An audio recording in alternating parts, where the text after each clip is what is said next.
சங்கீதம் 91.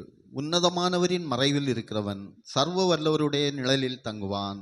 நான் கர்த்தரை நோக்கி, நீர் என் அடைக்கலம், என் கோட்டை, என் தேவன், நான் நம்பியிருக்கிறவர் என்று சொல்லுவேன். அவர் உன்னை வேடனுடைய கண்ணிக்கும் பாழாக்கும் கொள்ளை நோக்கியும் தப்புவிப்பார். அவர் தமது சிறகுகளாலே உன்னை மூடுவார். அவர் செட்டைகளின் கீழே அடைக்கலம் புகுவாய். அவருடைய சத்தியம் உனக்கு பரிசையும் கேடகமும் ஆகும். இரவில் உண்டாகும் பயங்கரத்துக்கும் பகலில் பறக்கும் அம்புக்கும் நடமாடும் கொள்ளை நோய்க்கும் மத்தியானத்தில் பாழாக்கும் சங்காரத்துக்கும் பயப்படாதிருப்பாய். உன் பக்கத்தில் 1000 பேரும் உன் வலதுபுறத்தில் 10,000 பேரும் விழுந்தாலும் அது உன்னை அணுகாது.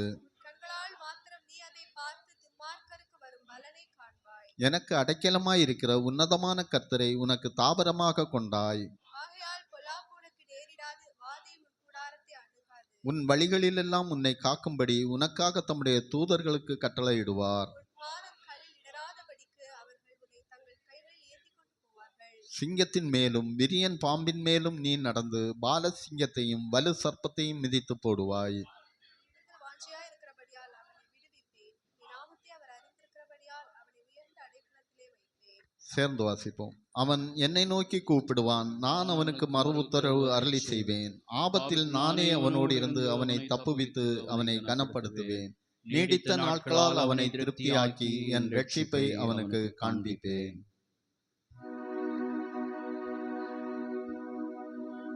நீரல்லால் எங்களுக்கு பரலோகில் யாருண்டு ஜீவநாதா? நீரல்லால் எங்களுக்கு பரலோகில் யாருண்டு ஜீவநாதா? நீரே அன்றி நீகத்தில் வேறொரு தேற்றமில்லை பரனே. நீரே அன்றி நீகத்தில் வேறொரு தேற்றமில்லை பரனே. ஸ்தோத்திரம் இயேசுநாதா, உமக்கென்று ஸ்தோத்திரம் இயேசுநாதா. ஸ்தோத்திரம் இயேசுநாதா, உமக்கென்று ஸ்தோத்திரம் இயேசுநாதா.